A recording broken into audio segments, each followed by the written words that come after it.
Good morning, all. Thank you, AIOC and ISM SICS, for this opportunity to speak today on this small but important topic, scleral tunnel incisions. As you all know that the scleral tunnel beginning started by Kretz and Girard in around early 80s, and now we have so many modifications by Samuel Palin, Jack Singer, etc. But Paul Koch was one who described this incisional funnel, wherein it is important that smaller the incision, closer the incision, more astigmatism, smaller the incision away from the limbus, less is the astigmatism. So this is the concept of incisional funnel. Everybody is aware of the surgical limbus anatomy. We have to remember that a scleral tunnel has 6 aspects: the size, that is the length of the tunnel, the shape of the tunnel, the location, depth, width, and final, the entry into the anterior chamber. So, 2 things are important in this incision. One is the initial incision, and the second is the corneal inside valvular incision. This helps us to have a trapdoor effect, and this is very important to maintain the stability of the wound.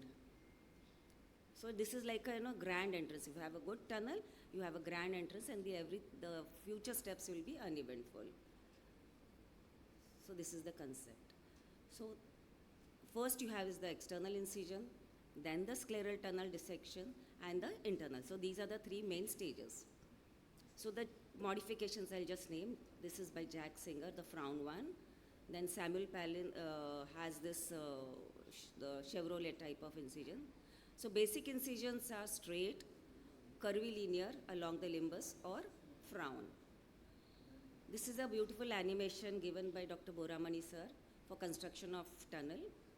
Here you can see first is the scleral entries, scleral dissection, then the corneal entry, and finally what you have is the opening into the antechamber. This is by the crescent knife. So the action of scleral blade is wriggling or sweeping. Here you can make out, you enter and sweep, come out, enter, sweep.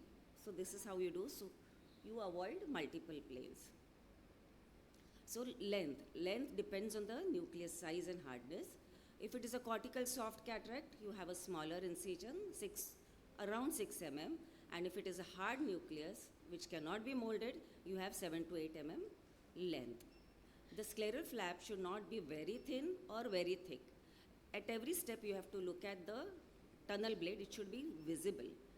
If it is deeper dissection, you will enter prematurely, and if it is superficial dissection, you will have a thin, flimsy scleral flap, or you may have a buttonholing. You have to be very careful when you enter. It might lead to Descemet's membrane detachment. Another important concept is you have to create a scleral pocket to hold the nucleus.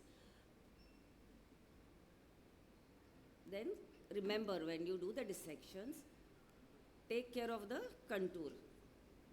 So here you can see this is not the way you should move the blade, but it should be along the entire thickness.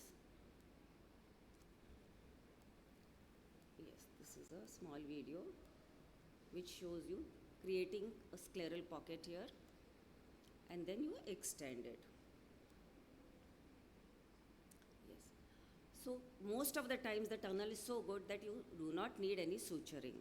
But if at all you feel you are not comfortable, you can go ahead with single vertical stitch or multiple vertical stitches, or you can use a single cross stitch wherein the knot is buried, or a box stitch.